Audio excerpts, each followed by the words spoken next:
What I'd like for you to do right now, I want you to think about your dream, because I'm in a room full of dreamers. Think about your dream right now. I want you to think about it and envision it. Now, ladies and gentlemen, let me share something with you. I do not believe that any of us have dreams that were not given to us for the purpose of accomplishing those particular dreams. And I want to share something with you that has changed my life. I started out, as was indicated by Jack, it's very humble beginnings. I don't know what that dream is that you have. I don't care how far-fetched it might appear to be. I don't care how disappointing it might have been as you've been working toward that dream. But here's what I know, that that dream that you're holding in your mind, that it's possible. Let's say that together, please. Say, it's possible. See, sometimes we can't say, I can do that.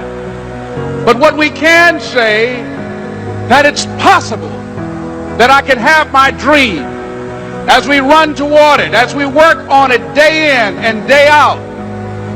No one, ladies and gentlemen, could have convinced me when I started out just over 6 years ago working on my dream. And I want you to think about whatever your dream is, because I was willing to take a chance. And most people won't do that. Most of the people that you talk to try and bring them into the business, these are not risk takers. Most people have done all that they're ever going to do. They raise a family, they earn a living, and then they die. But people who are running toward their dreams, life has a special kind of meaning. And here's what I will share with you, that in the process of working on your dreams, you are going to incur a lot of disappointment, a lot of failure, a lot of pain, a lot of setbacks, a lot of defeats. But in the process of doing that, you will discover some things about yourself that you don't know right now. What you will realize is that you have greatness within you. What you'll realize is that you're more powerful than you can ever begin to imagine. What you will realize is that you're greater than your circumstances, that you don't have to go through life being a victim. As Jack indicated, I was born in Miami, Florida, in an area called Liberty City, in an abandoned building on a hard linoleum floor with my twin brother. We were 6 weeks of age. We were adopted.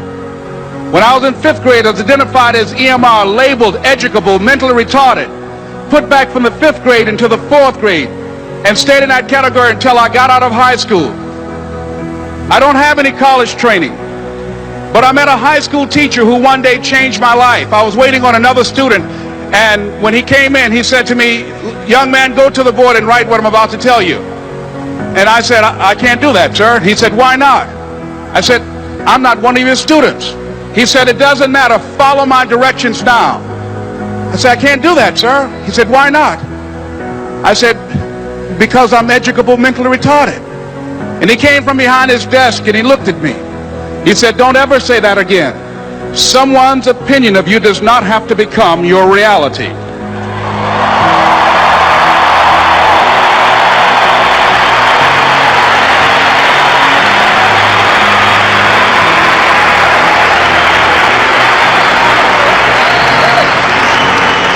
And that man, Mr. Leroy Washington, did something for me. He started planting seeds in my mind that enabled me to begin to dream, as Dexter has been doing for you. And ladies and gentlemen, I started working on my dream. And most people don't work on their dreams. Why? For many years I didn't. One is because of fear. The fear of failure. What if things don't work out? And the fear of success. What if they do and I can't handle it? The other thing is that most people, ladies and gentlemen, they get comfortable. They stop growing, they stop working on themselves, they stop stretching, they stop pushing themselves, and they end up becoming very cynical about life, and they throw in the towel on themselves and on their families and on their dreams. And the other thing is that most people don't feel worthy. What I'm doing now, I could have been doing years ago.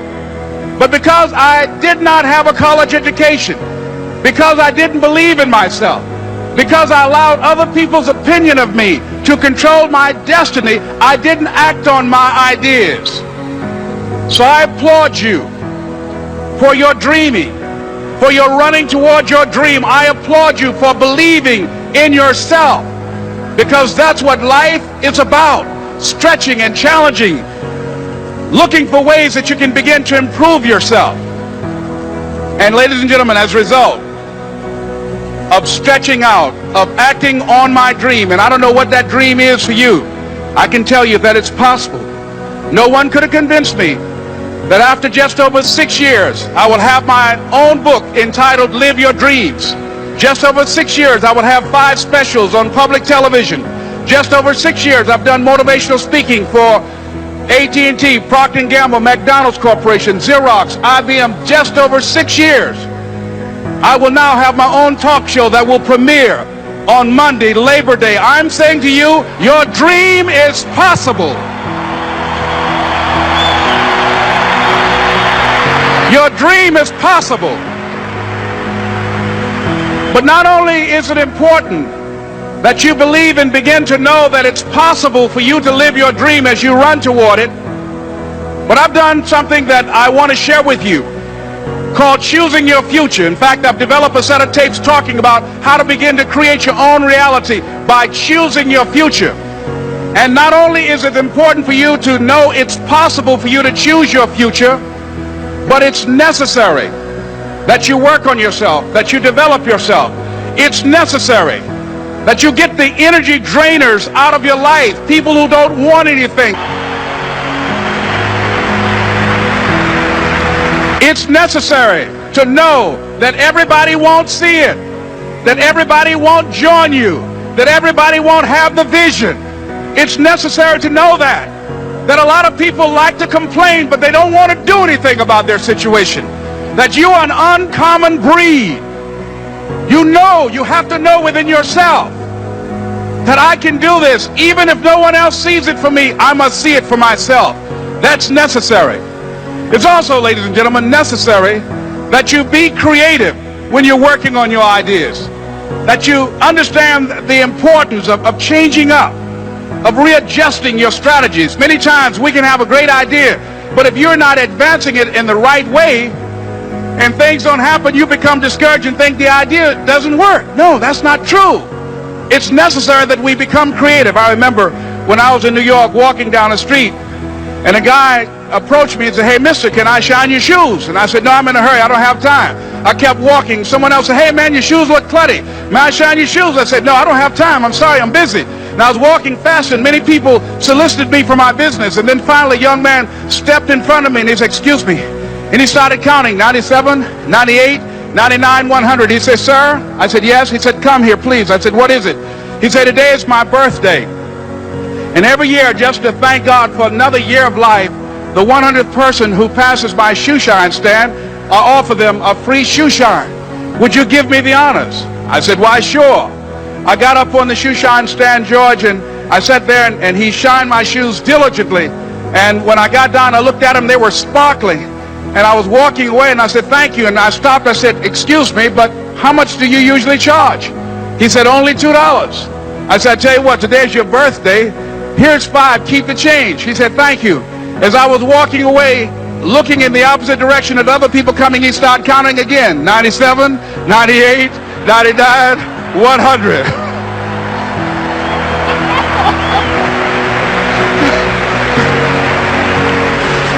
It's necessary that you be flexible, that you are always thinking of how can I improve this better. This is a customer-driven economy. It's necessary for you to always explore various ways in which you can improve the quality of service that you're providing for the people in your organization. I remember something, a major company had talked about the extra value service they were providing for their customers. And the lady who had the news conference summarized it this way. She said, "It's not our intention to satisfy our customers or to please our customers. Our intention is to amaze them." It's necessary, if you're going to compete today, that you look for ways to amaze your customers by being one of those individuals that keep your commitments, that keep your word, that's relentless, It's necessary as you work with the people that you bring into your organization that they see that you are a good example of a person to work with because you model integrity and determination and ambition and truth and honesty and the way in which you conduct business. The next step is that is you. That is you. That no one can do it for you but you. And even though you face disappointments, even though you will experience some setbacks, it goes with the territory. You must understand that. I remember I was playing a game with my 9-year-old son, John Leslie, and I beat him 10 straight games in a game called Connect 4. And finally, I said, John Leslie, I'm bored. I don't want to play you anymore. And I got up. I said, I'm ready to go to sleep now. And repeat out to me, please. Let's say this together. It's not over until I win. John Leslie said, no, you can't go now, Dad. I said, why? He said, it's not over until I win. That was his attitude. We sat down and we played several other games. And finally, after the 11th game, John Leslie won, and he got up and he yawned. And he said, I'm ready to go to sleep now. And I'm saying to you, what if all of us took that attitude after we face a rejection and a no, or we have a meeting and no one shows up, or somebody say, you can count on me, and they don't come through? What if we have that kind of attitude? The car's repossessed. Nobody believes in you. You've lost again and again and again. The lights are cut off, but you're still looking at your dream, reviewing it every day, and say to yourself, it's not over until I win.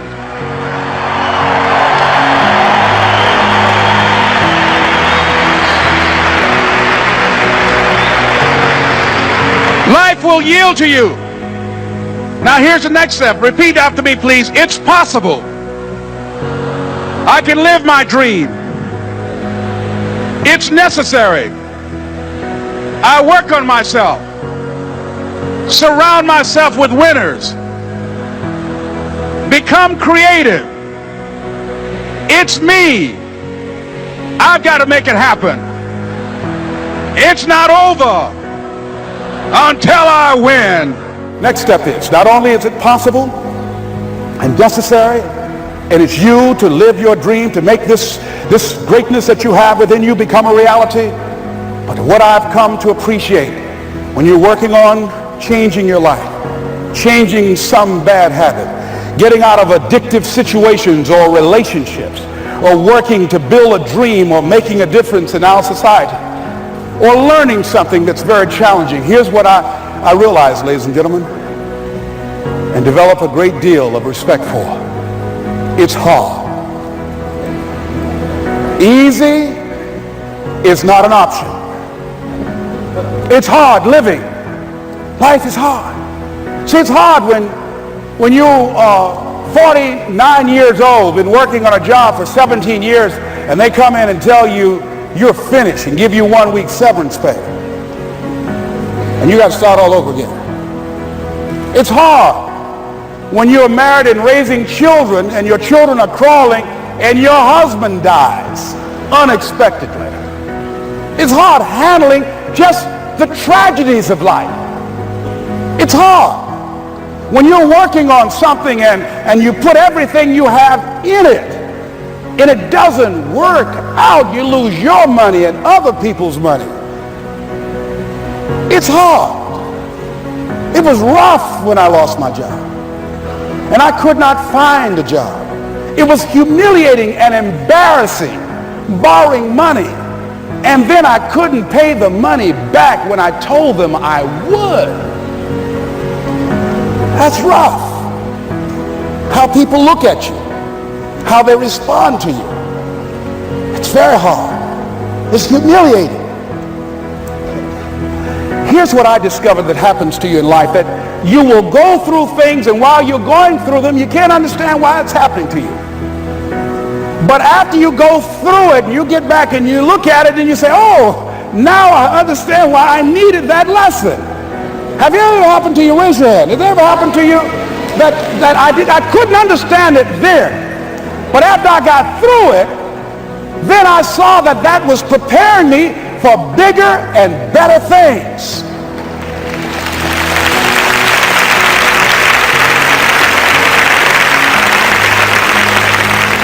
that as you go through the challenges of life and you look at it and embrace whatever comes to you, don't run from it. Step toward it. Don't try and duck it like most people do. See, most people want it easy. See, easy come, easy what? Easy go. See, but when you go at what you're going to deal with and you deal with the difficulties of it, when you handle those hard things close at hand, making those hard decisions right now that you don't want to make, learning those things that you don't like to do, but you know that in order for you to get where you want to go, this is one of the hoops that you have to flip through. And I'm saying to you, whatever you got to do it, because if you don't, life is going to whoop you until you surrender and say, okay, all right, I cooperate, okay, I learned, okay. They had to wear me out a long time. So if it's hard, then do it hard. Now, how do you hang in there during the hard, difficult times? Les, you must have faith. You've got to believe in yourself. You've got to believe in your abilities. You've got to believe in your service, your company, your ideas, unquestionably. You've got to have faith, and that faith gives you patience. That it's not going to happen as quickly as you want it to happen. A lot of things are going to happen that will catch you off guard. And so therefore you've got to deal with and handle it as it comes. And not only that, but that faith and patience drives you into action. You've got to keep moving and keep plugging away. I can see people coming out talking to a guy out there watering and fertilizing the ground that's not showing anything. Hey, what you doing? You've been out here a long time, man. And the conversation in the neighborhood is, you growing a Chinese bamboo tree, is that right? Yeah, that's right. Well, even Ray Charles and Stevie Wonder can see ain't nothing showing. You know that's how people are going to do you? So how long you been working on this? How long have you been working on your dreams? And you have nothing to show. This is all you got to show? People are going to do that to you. And some people, ladies and gentlemen, they stop. Because they don't see instant results. It doesn't happen quickly. They stop. Oh, no. You got to keep on watering your dream. And when it began to happen, they stopped laughing. They said, look. Whoa, look here. Look how, hey, man, you know, I know you could do it. Look here, you got a job here?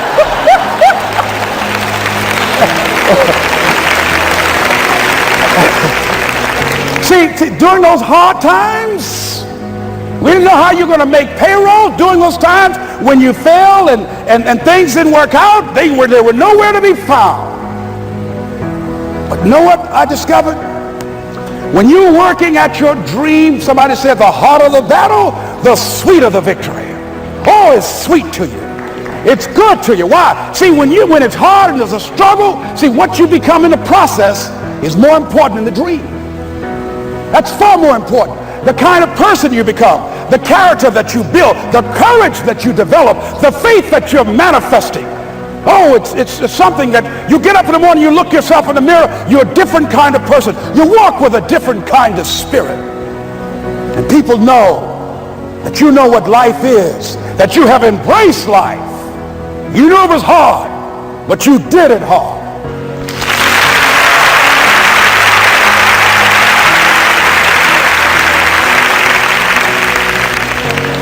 Now that takes us to the next level.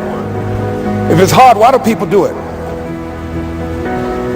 You ask people who do things, why do they go it? People who climb mountains just for the sake of it. Nobody paying them to do it, just do it. Somebody said, I'm going to run around the world. He said, well, why would somebody want to do that? I'm going to swim the Atlantic Channel. Why? Why do people do that? I wondered, why would a Nelson Mandela give up 26 years of his life? Why do people do that? Here's what I discovered in high school. High school, I decided I wanted to go out for football. Never forget this.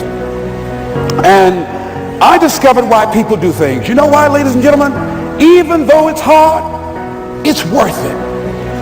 It's worth it. See, one day we had Coach Alkin Hepburn had this plaque down there and this wood on the floor. on the ground. He said, Brown, come over here. Had my suit on. I said, yes, sir. He said, I'm going to have old Larry Littles down there. Old big Larry. Yes, sir. Big, fat, sorry Larry. Yes, sir.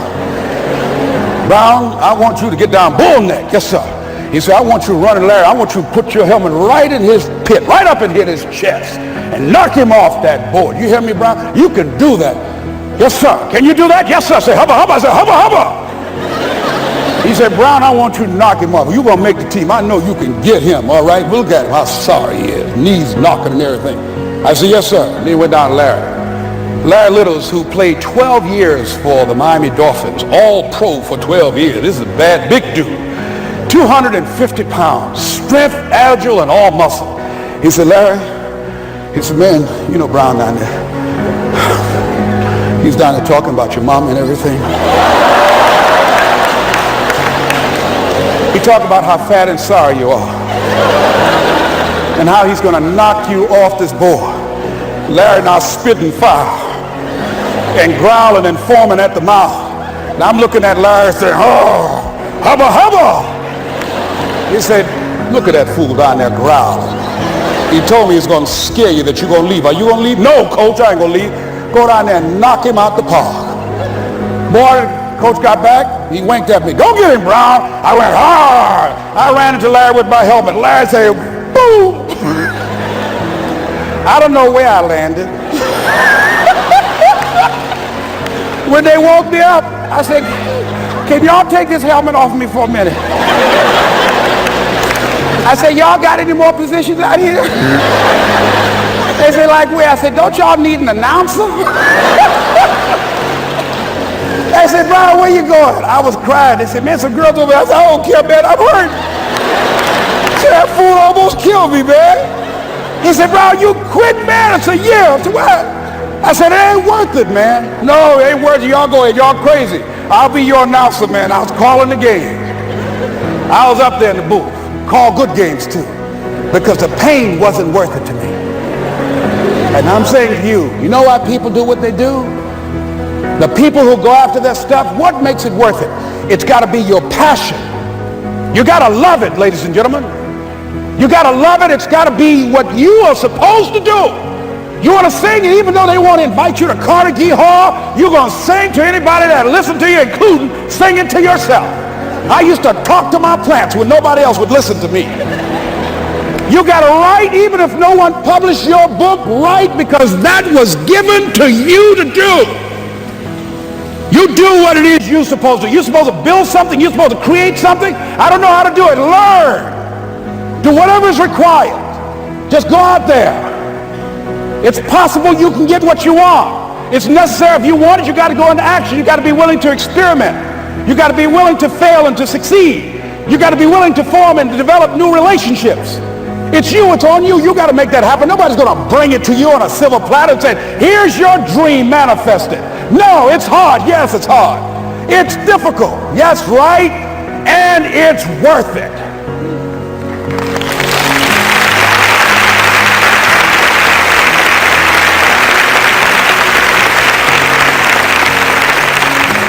People ask, hey man, these kids, man, it's rough dealing with them. That's right. That's right. You think peer pressure happened overnight? We went through peer pressure. I remember as a kid, some guys said, hey Les, me and another fellow named Willie Lower, we were going home. Hey man, we're going down to Gould's, man, and knock off a grocery store. I said, look here, I don't want no part of that. I'll see y'all later. Say, y'all chicken. I said, that's all right, you say whatever you want. Low stop. I'm not chicken, man. Don't call me chicken. Then why don't you come? We didn't even ask you to come into place, man. All you do is just drive the car. That's all. I don't know how to drive that good. Well, we're trying to get Les to come. He's chicken. Hey, I'm not driving nothing, all right? Willie, don't care about what they say, man. Leave him alone. You want to go do it? You find somebody else to drive, or you drive yourself. Come on, Willie, man. Pull him, he stop. I ain't chicken. All I got to do is drive? Yeah. I said, Willie, that sounds simple, man. Don't go, man. He went.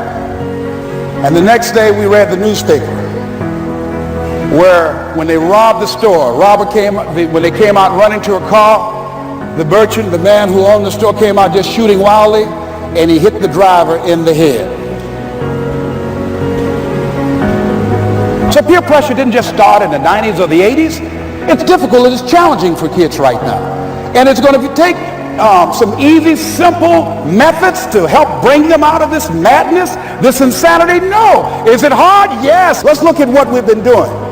What has worked? What has not worked? Let's look at where we want to go. What is it that we want to produce? What is it that we want to create for our young people? And as we think about that, start experimenting with different methods and techniques to create and to produce that. And begin to believe that it's possible through our commitment, through our vision, through our determination, our relentlessness.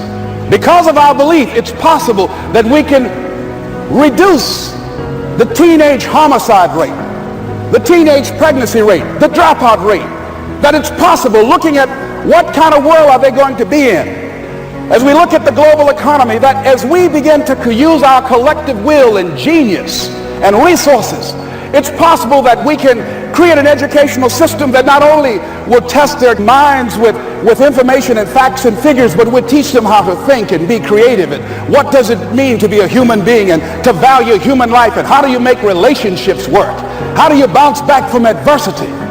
It's possible that we can give them a curriculum that will give their lives a sense of purpose and direction and meaning, and teach them how to begin to know and operate on a higher level of being, where they become assets to our society rather than liabilities. What if we leave here with that kind of consciousness that it's possible, as opposed to saying we have to write this generation off, that it's possible that we were born for such a time as this and that, that maybe someone here has the idea or the method or some plan of action or an approach that can resolve many of the problems that we're facing with young people today. Whatever we have to do to save our children, it's worth it.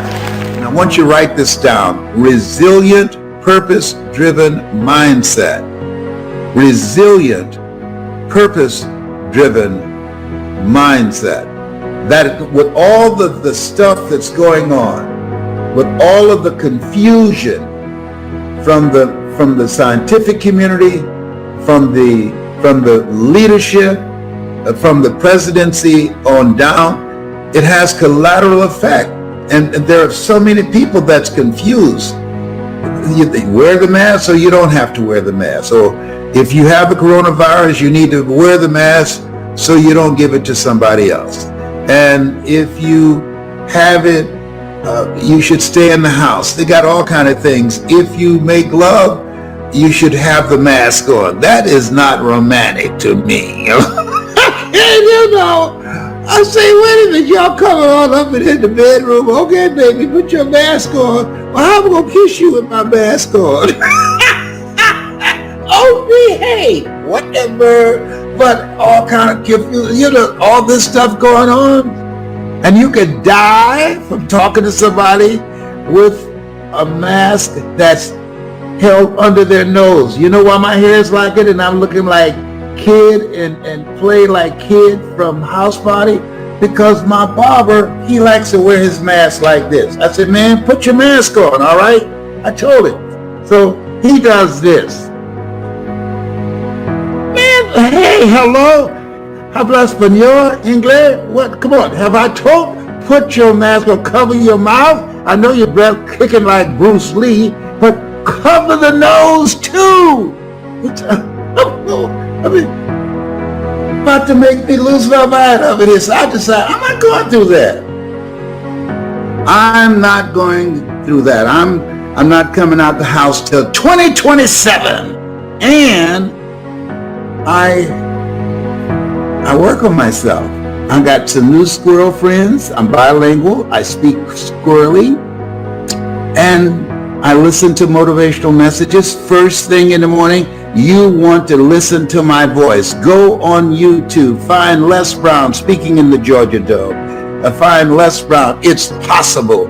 And I tell the story about the bamboo tree. Find Les Brown getting unstuck. And I talk about Chicken Man. Listen to things. Listen to me. Listen to things that can build your mental resiliency. You want to have a resilient, purpose-driven mindset that will focus your mind on the goals that you want to achieve. on the things that you need to do to reinvent yourself, to rethink your life, to see whether or not you're on the path to becoming the next greatest version of yourself. And in order to get through this time, I mean, sometimes I when I wake up in the morning, I said, this is still not a dream. This is crazy. People, I'd like to come by and see you. Is that right? Okay, I'm on the first floor. We can talk through the window. Come on. I mean, just think about this. Every day when I see people with masks on looking outside my window, seeing the squirrels jumping from one tree to the other, they never lose their footing. That's why I learned squirreling. Tyrone, he's leading everybody. He's introducing everybody to me. He's the most motivated squirrel in my neighborhood. Les Brown is about to do his StreamYard or another Zoom. My kids say I've been in the house too long. I've suffered from cabin fever. Whatever. So read 30 to 40 pages of something positive every day. Drill yourself. You say, well, I've listened to it. No. Listen to it until you're manifesting results. Faith comes by hearing and hearing and hearing. So in order to develop that resilient, purpose-driven mindset, you want to listen to the messages over and over, take notes on things that jumps out for you, and become the embodiment of it, and develop that kind of mindset and how you carry yourself and how you face this thing called life. Faith not tested can't be trusted. So you got to have faith in yourself. But we're being tested right now. If you've never been tested, listen to me. No test, no testimony. Faith not tested can't be trusted. It's easy to have faith when things are going great. When the kids are acting like they have good sense. When you have a job, you have money, you have your health. Whoa, no big deal there. But when life knocks on the door, when you go through some stuff, when you get a bad diagnosis, that's when you have to pull on your faith. That's when you have to be resilient.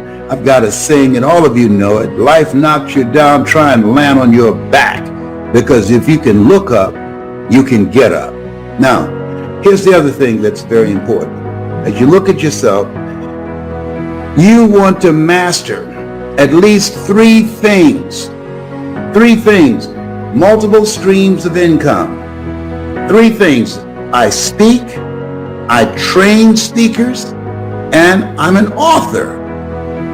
And I got other things I'm expanding. And I'm 75. Well, why are you still doing it? Because you're never too old to learn and you're never too young to teach. I believe that the reason that we look at people over a certain age, and Alzheimer's and dementia becomes active, is because they are inactive. My mother used to say it, if you don't use it, you lose it. It takes longer to wear out than to rust out. So the goal is to be actively engaged in life, raising the bar on yourself. Turn down the amount of time that you spend entertaining yourself, watching the television, as my daughter, Dr. Ona Brown, would say, and do things that will stimulate your thinking. It will keep you young. Just because you're 75, chronologically don't mean that you have to look 75. No. And so I decided, just because I'm 75, you're not going to count me out. I'm still here. I'm going to be engaged in this thing called life because I have not done my best work yet. You have not done your best work yet. Every day is the best day of your life, as Orrin Hudson would say out of Atlanta, the chess master. Why? Because if you don't believe that, try missing a day. Every day is the best day of your life. Look for ways in which you can begin to master something. Learn something today that you did not know yesterday. Expand your horizon. Expand your vision of what's possible for you. Continuously be a student. My high school theme was, you never find out how much you know until you find out how little you know. Study. The people that are going to make it today are looking at the various trends. They're going from mindset mastery, learning 3 things that they can master to create non-performance income, and they're studying continuously, learning things that they can get at the end of their fingertips on the internet. There's no excuse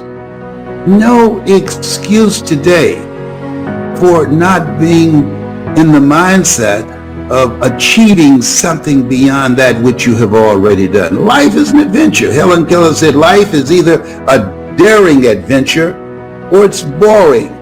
And this is an exciting time that you can earn money at the comfort of your home. Think about that. Virtually around the world. I just finished talking to some people in Germany. And then I talked to some people in Toronto, Canada. I'm making money around the world and I'm still home. Virtually.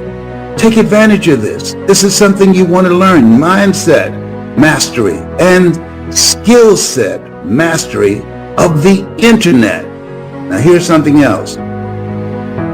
You have to, as you look at yourself, look at your goals, look at your dreams. Not only is a resilient, purpose-driven mindset important. If you had a choice between your parents or your telephone, you had to get rid of one. Which would you want to get rid of? My parents? Oh my God! This telephone, it's an addiction. I have a friend, and Mike Sims, he stopped looking at television for a year, and he became a millionaire. So I said, you know what? I'm gonna just focus on reading and meditating and journaling and exercise and praying and being focused on my dream and working with people that fit in this category, that they are positive, they are purposeful. That means they have a purpose and they're going in the direction that I'm going. They are productive. They're working on their stuff and they're profitable. They're making some stuff happen. There's some time, these blessings that God has granted us, we are to make something happen. We've got to create something that shows that this era is the most profitable, most productive, and purpose-driven era in our history because of how we've been blessed, because what God has bestowed upon us. We got a fresh start. And when you have a fresh start, you want to take advantage of that, doing the right thing, being excited about it. I remember Dr. Otis Moss, who was a classmate of Dr. Martin Luther King Jr. He said, blind celebration and empty sentimentality will not keep the dream alive. What is your dream? I remember Dr. Johnny Coleman out of Chicago, and she asked, what is your dream?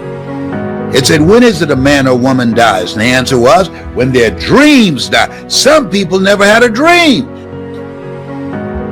They think in terms of getting a job. Well, that's not an option now. This is an entrepreneur's era. You have to create your own job. And you got it like that, whether you recognize that or not. New industries are in you. You were born with greatness in you and dreams in you. The ability in you to do more than you can ever begin to imagine. How do you know these things? Because you've been given authority and dominion over everything on the face of the earth. I got something to back me up with that. Is that right? Yes, the Word of God. He doesn't lie. You got it like that. Yeah. That's something. Yeah. I've got to decide to get excited about that. Somebody called me, are you watching the playoff? Watching somebody live their dreams? No, I ain't no playoff what? Excuse me? Are you serious? This is our time. This is your time. I want you to take the time and think about that and reflect on your life and say, speak, Lord, if you don't know what you're supposed to do next, if you don't know how you're going to take advantage of this time, say, speak, Lord. Thy servant heareth thee, and he will. He will. He will. Just get still. Go for a walk or go for a drive or just unplug the computer to turn it off and turn your phone off and just get still and create an opening in your thoughts. Don't worry about anything. Just be open. Just ask, speak to me, talk to me. I got a fresh start. Tell me what to do. Lead me. Listen to your heart. Lead me. Where your heart is, there your treasure is also. You are blessed. Thank you, Lord. Lead me. You said you'll never leave me nor forsake me. I need you now. Lead me. Tell me what to do. If I knew what to do, I would not be in this place. Help me interrupt my thinking, hack my brain, and allow me to hear your untarnished and unpolluted guidance. Please, Lord. Please, Lord. Thank you, Father, for this time. We have a fresh start. Your people need to be reminded, including me. I'm in that number. I got up this morning saying, what will I say? I'm speaking to myself. I'm not pointing fingers at anyone, and I'm sharing the conversation that you have put in me. We have a fresh start, a new beginning. There are people who have read history. We have a chance to write history. You have positioned us to do that. Oh, yes, you have. Yes. Thank you for this fresh start. Thank you for the courage to answer the call, the courage to be mindful that you're ordering our steps, the courage to call forth those things that be not as though they were, the courage to stand, the courage to have the faith and to know all is well. We give thanks. We give thanks. And so it is. I learned from my mother when they said to her at the M&M cafeteria, Mamie, I'm so sorry.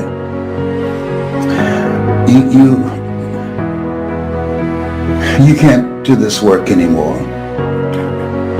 Being on your feet all day long.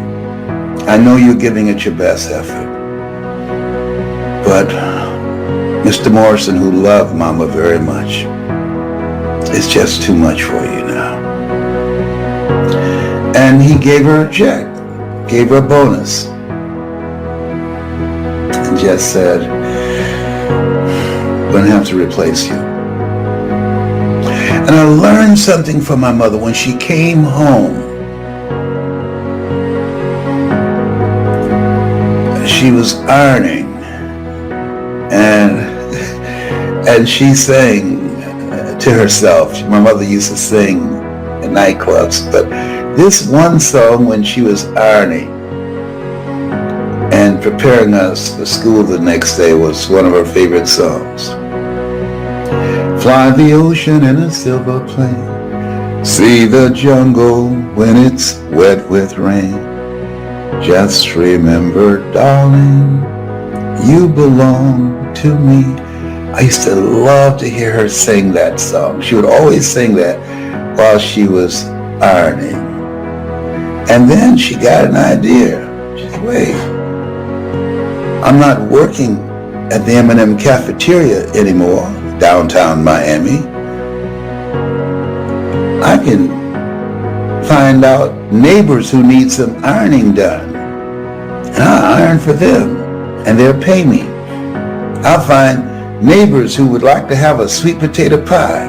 I'll bake some sweet potato pies and sell slices of sweet potato pie for a dime or a quarter. I'll cook for them. And so what I learned from Mama, she didn't miss a beat. When you got a goal, when things happen, when there are interruptions, when life has been snatched out from under you, don't miss a beat. Find a way to restart your life. Find a way to do something else. See, one of the things that allowed me to become successful as a speaker, people ask me all the time, and sometimes I would vary how I respond. How did you get here? How'd you overcome the odds? What did you have to do? You know, one of the things I did, and I want you to keep this in mind, be stubborn about your goals, but flexible about your approach. I had people with PhDs and MBAs, and we would walk around this big park in Detroit, talking to each other about our goals and dreams, and something happened. I looked at them because of their credentials, because of their education, because of their college training and corporate experience. And you know something? They quit. You know why? They knew more than me. So sometimes you have to be intelligently ignorant.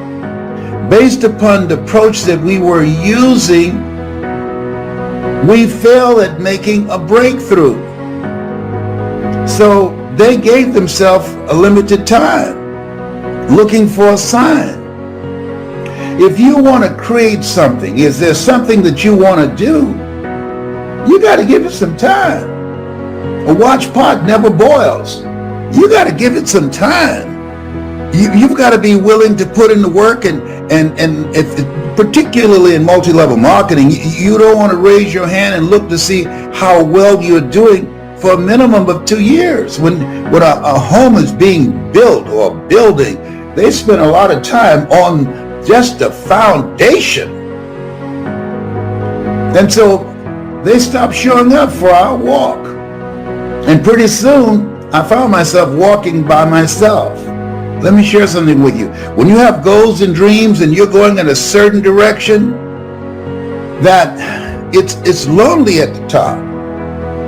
You're going to find yourself in certain situations by yourself. I can tell you this. They stopped coming out to walk with me, and they went back looking for a job. That was not me. That was not an option for me. That's a non-negotiable. No! I'm going to speak. I'm going to find a way. So you have to be stubborn about your goals and flexible about your approach. And so when it didn't happen as soon as they wanted it to happen, they stopped. I kept going. And that's what you've got to do. Don't stop. Keep going. That's what my mother did. She lost a job at the M&M cafeteria. She couldn't stand on her feet all day long, every day, because of arthritis in her ankles and in her knees. And so she didn't miss a beat. She started ironing and washing our neighbors' clothes and baking sweet potato pies and cooking for some of them. Don't stop. Stay busy. How did you know, Mamie, you can raise 7 children by yourself? I just believed the Lord will make a way somehow. And I'm saying to you, if you keep going, if you keep looking for a way, where there's a will, there's a way. If you keep moving, if you keep falling forward, if you keep getting back up, something's going to happen. Bob Marley said something I like. He said, you never know how strong you are until being strong is all you have. You never know how strong you are until being strong is all you have. It's your only option. And you discover, if you don't panic, if you don't run, you discover you are stronger than you give yourself credit for being. Don't surrender. Don't give in. Just keep moving forward. Stay busy, moving in the right direction, looking, opening doors, knocking on doors, finding a way out of no way. And here's something else. Because you don't know what to do, so what? Figure it out. Everything that exists at one time, nobody knew what to do. I remember as a kid, we would say, oh, you got as much chance doing that as a man going to the moon. To illustrate the impossibility of that. We don't say that now. Somebody figured it out. Somebody said, wait a minute, there's got to be a way. There's got to be a way. And as you look at yourself, look at your goals, you might be experiencing a big setback. Your business has perhaps been devastated by the coronavirus. You just say, my God, first of all, that's a blow.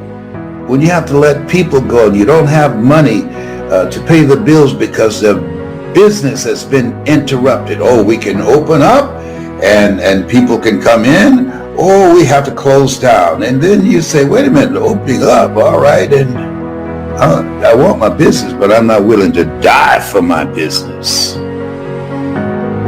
Got to figure out another way. And this is this place where we are. That many times in life, when you're faced with a God-ordained opportunity, brilliantly disguised as problems and challenges, a lot of people give up. They surrender. They run with their tails between their legs. It's a God-ordained opportunity. There are opportunities here in the midst of crises. 3 types of people going to come out of this: millionaires, billionaires, and witnesses, people who stood around and watched. You have something special. You have greatness in you. And whatever, no test, no testimony, whatever is in front of you, you have the power to handle it. But I don't know what to do. Okay, got that. You don't know what to do. Figure it out. You don't have to know what to do. Walk by faith and not by sight. Figure it out. Everything that exists, somebody was willing to put in the energy and the time to figure it out. Everybody. When John F. Kennedy in 1961 called his cabinet and they came in a room and they were going to decide, how can we beat the Russians to the moon? Wernher von Braun, one of the most brilliant German scientists of that time, he looked at Werner. What can we do to beat the Russians to the moon? And Werner said 5 things. Everybody was prepared to start typing. This is before computers. Everybody was prepared to take a lot of notes. Everybody was looking for a long lecture that would take hours to determine how much staff and how much money, what the budget will be, what's the process. Everybody was, but they were set up for that. They went there. It was like a retreat, a mastermind.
Thank you.